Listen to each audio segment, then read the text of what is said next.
Maharashtra live.in इथे बातमी फक्त दाखवली जात नाही, ती लढली जाते। सबस्क्राइब करा, लाईक करा, शेअर करा, बेल आयकॉनला टच करा।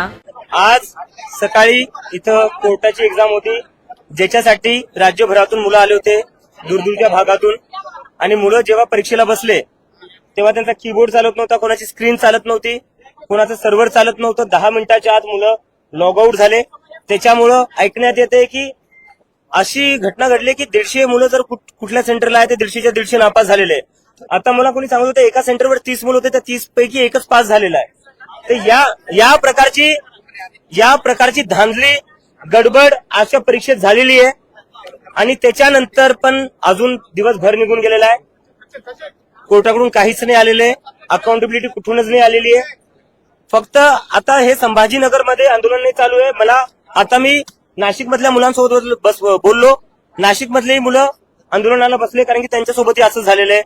ठाण्यात झालेले, भंडाराला झाले, कल्याणला झालेले, नांदेडला झालेले।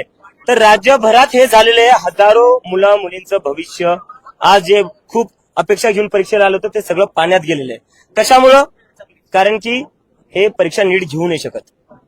आज मला सांगण्यात आलं आज की लायकी काढली मुलांची मुलींची, की तुम्हाला अक्कल आहे का, तुमची लायकी आहे का परीक्षा द्यायची? अरे यांची लायकी आहे परीक्षा द्यायची, तुमची लायकी आहे का परीक्षा घ्यायची? कुठले कीबोर्ड आणले पाहिजे काय? तुमच्याकडे चांगले कीबोर्ड नाहीये, तुमच्याकडे चांगले कम्प्युटर नाहीये, तुमची लायकी आहे का परीक्षा घ्यायची? कशावर तुम्ही स्टुडंटची लायकी काढतायत? तर हा मास्क एकदा यांचा आधीच घात उतरवला पाहिजे। आणि आता मुलांसोबत मीटिंग घेऊन आम्ही काही डिमांड्स पुढे ठेवतोय। त्या पहिली डिमांड त्याच्यातली सगळ्यात मोठी ही आहे की राज्यभरात फक्त संभाजीनगरचा विषय नाहीये, फक्त ह्या सेंटर पुरता विषय नाहीये, हे सगळे राज्यभराची डिमांड आहे। कारण की राज्यभरात हा गोंधळ झालेला आहे। आज री एक्झामिनेशन पेपर टू स्क्रीन आणि ही री एक्झामिनेशन असल्याही कुठल्याही फालतू सेंटरमध्ये नाही घेण्यात यावी, ज्यांच्याकडे चांगले कम्प्युटर सुद्धा नाहीये। ही एक्झामिनेशन जी आहे ती हायकोर्टानेच घेतली पाहिजे आणि त्यांच्याच इन्स्टिट्यूशन्स मध्ये घेतली पाहिजे। असे कुठे थर्ड पार्टी मध्ये जिथे साधे तुमचे कम्प्युटरही चांगले चालत नाही तिथे एक्झामिनेशन तुम्ही घेऊ नाही शकत। आणि दुसरं बायोमेट्रिक चेकिंग करा। आज मुलांचं आय कार्ड न चेक करता, बायोमेट्रिक चेक न करता कोणीही परीक्षेला बसलेले काय ऑनलाईन परीक्षा घेताय तुम्ही? जर तुम्ही बायोमेट्रिक घेत नाही, मुलांचे आयडी कार्ड चेक नाही करत येतं, याचा अर्थ डमी कॅन्डिडेट्सला बसवण्यात येते। दुसरी डिमांड जी आहे, असे जितकेही सेंटर्स आहे जिथं कम्प्युटर नीट नाहीये, कीबोर्ड नीट नाहीये, माऊस नीट चालत नाहीये, स्क्रीन नीट चालत नाहीये, ते सगळे सेंटर ब्लॅकलिस्ट करण्यात यावे। इतक्या दुरून मुलं येत आहेत 10-10, 12-12 तासाचा प्रवास करून, आणि त्याच्यानंतर तुमचं कीबोर्ड चालत नाही। या मुलांनी जायचं कुठं? आज दिवसभर सकाळपासून हे काही न खाता काही न पिता इथं बसलेले, पाणी सुद्धा पिले नाही, आत वॉशरूमलाही जाऊ नये देते यांना।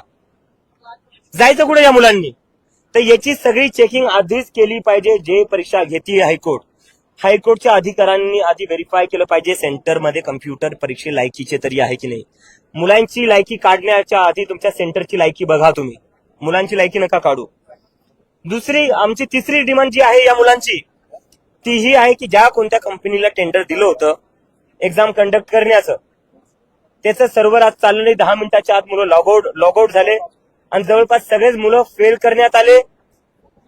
तर ही जी कुठली कंपनी आहे त्या कंपनीच्या विरुद्ध कारवाई झालीच पाहिजे, त्यांचं टेंडर कॅन्सल करण्यात यावं आणि याच्या पुढे ऑडिट केल्यानंतरच टेंडर देण्यात यावं। असे उठलं सुटलं कोणालाही टेंडर देत तुम्ही फिरू नका। चौथी डिमांड, आता जेव्हा डेलिगेशन स्टुडंट्स भेटायला गेलो होतो आत जज साहेबांना, जज साहेब म्हणतात तुमचं करिअरचं तुम्ही बघा, ह्या सगळ्या भानगडीत तुम्ही पडू नका, नाही तर तुमचं करिअर खराब होईल। ह्या धमक्या तुम्ही स्टुडंट्सला देऊ नका। तर आमची जी चौथी डिमांड ती ही आहे, आज राज्यभरात वेगळ्या जिल्ह्यात जिथं कुठं मुलं प्रोटेस्ट करतायत, सेंटरवर प्रोटेस्ट करतायत, त्यांच्यावर कुठलीही कारवाई करण्यात यावी नाही, कुठल्याही केसेस फाईल करण्यात यावा नाही। कारण की ते मुलं त्यांच्या शिक्षणासाठी लढतायत, त्यांच्या भविष्यासाठी लढतायत, ते काय आतंकवादी नाही, ते काय क्रिमिनल्स नाहीये।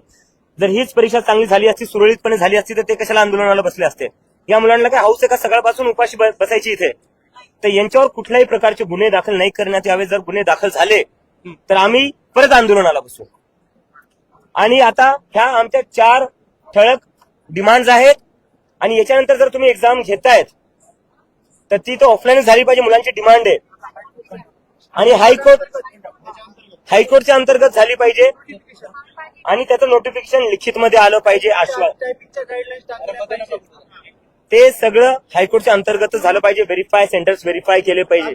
आणि असं नाही चालणार आता की परीक्षा होती, एकाचा कीबोर्ड चालतो, एकाचा नाही चालत, एकाचा लॉजिटेकचा आहे, एकाचा सॅमसंगचा आहे, कोणाचा एलजीचा आहे. सगळं सेम पाहिजे. नाही तर या मुलांच्या मनात डाऊट असेल की याला जी फॅसिलिटी भेटते ती मला का नाही भेटत.